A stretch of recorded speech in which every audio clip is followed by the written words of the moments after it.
because I want to juxtapose the kind of life Whoopi Goldberg lives and what average Americans are struggling with right now. So let's go to graphic 4 here. After landing her gig on The View, Goldberg relocated back to New York City, where she bought a full-floor loft in Soho for $4 million. Me too. She knows. Right, she knows the working right. class. She sold the 2-bedroom apartment in 2010, during the economic crash, of course, for just under $3 million, so she lost there. But in a search for more privacy, she moved to the New Jersey suburbs, purchasing a $2.8 million mansion in the gated community. In the latest example of how meritocracy is just a myth in the United States, the New York Times has published a lengthy feature on The View and has dubbed it the most important political TV show in America.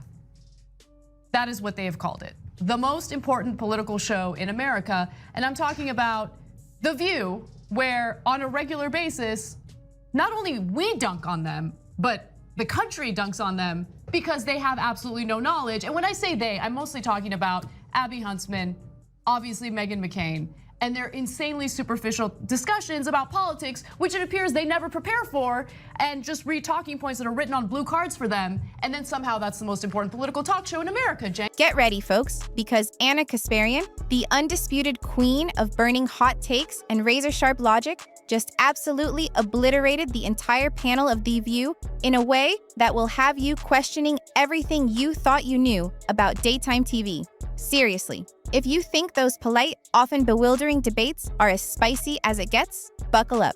We're diving into a full-on, no-holds-barred roast session where Ana shows everyone how it's done. And she didn't even need to step foot in their studio to do it. Grab your popcorn, this is going to be good. Your moral core is magnificent. Wow.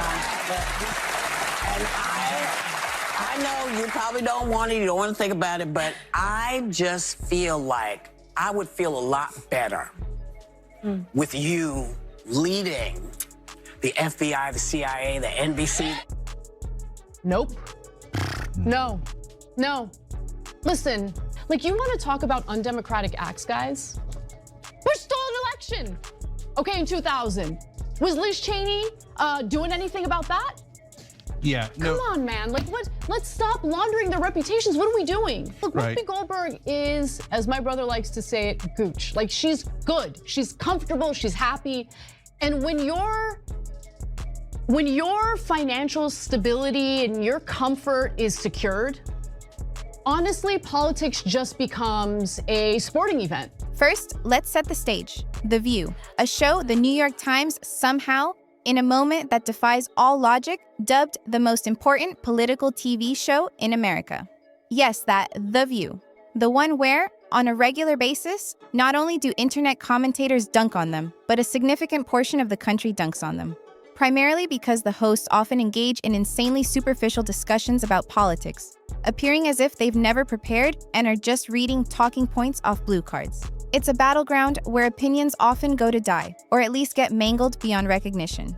Whoopi Goldberg, as one commentator put it, is Gucci's good, comfortable. And when your financial stability is that secure, politics can easily become a mere sporting event.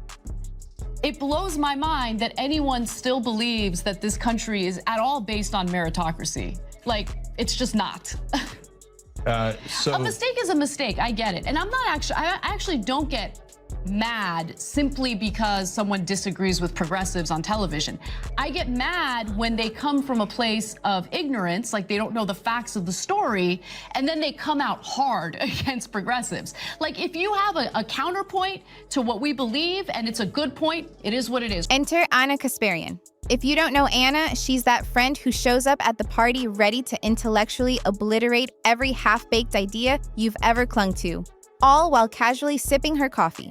She possesses a combination of razor-sharp logic and a profound understanding of the world that forces you to reconsider your entire worldview. So, when she apparently caught wind of whatever cheerful chit-chat and polite exchanges were passing for informed debate on The View, you know she wasn't about to let it slide. This isn't just a talk show for Ana, it's an intellectual battleground, and she came to win. And the thing that's so frustrating to me is, look, I don't know what Whoopi Goldberg is aware of and what she's unaware of, right? I don't remember her commenting on politics back during the Bush era. So maybe she's totally unaware that Bush suspended habeas corpus for anyone who was simply suspected of being an enemy combatant, which, by the way, prevented individuals from legally challenging their detention. That's what that did. It was so egregious that the Supreme Court overturned the suspension of habeas corpus. This is unconstitutional. When it comes to Ana, there's no polite small talk or diplomatic nodding. Nope. It's a full-on intellectual massacre. She doesn't just casually dismantle your arguments, she eviscerates them, leaving nothing but smoldering ruins of ill-conceived talking points behind. The hosts of The View, for all their years of sitting in front of cameras, spouting off whatever they think sounds good at the moment, suddenly found themselves completely out of their depth.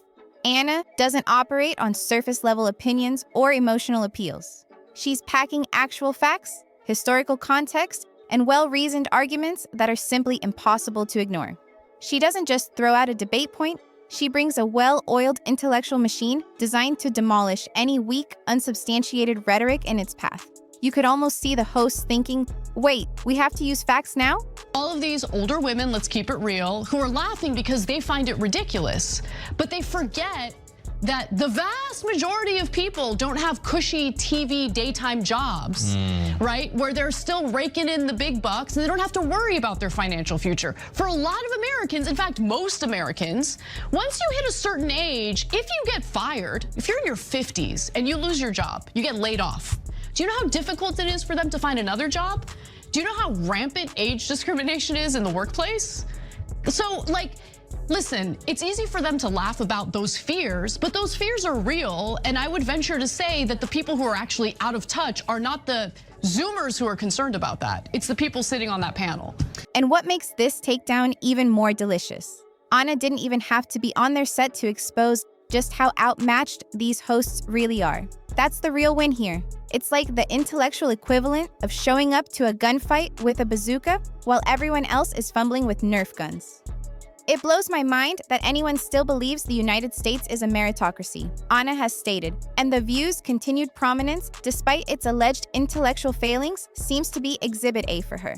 She gets mad, she says, when they come from a place of ignorance, they don't know the facts of the story, and then they come out hard against progressives. I think I want to be stuck in whatever internet bubble you guys are in, because I'm not reading that my sit down with Ben Shapiro was totally okay. In fact, I get a lot of backlash from the left about how I'm a secret Trump supporter. I'm actually a secret right-winger. Some people have accused me of being alt-right. One of the things I got in trouble for fairly recently was, I don't know, I just think asylum seekers or people who are here with undocumented status should be deported if they're committing crimes, right? Like, I don't think that makes you anti-immigrant. That's fascist. Yeah, I know. But honestly, the left, and I'm saying the left generally, but honestly, it's like a slice of the left.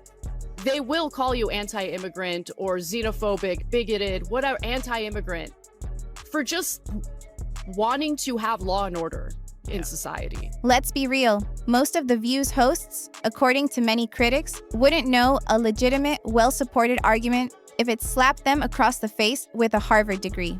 While they've spent years honing the art of the loudest voice in the room, relying on celebrity status and often half-baked opinions, Ana Kasparian is the kind of intellectual powerhouse who doesn't need to scream to be heard.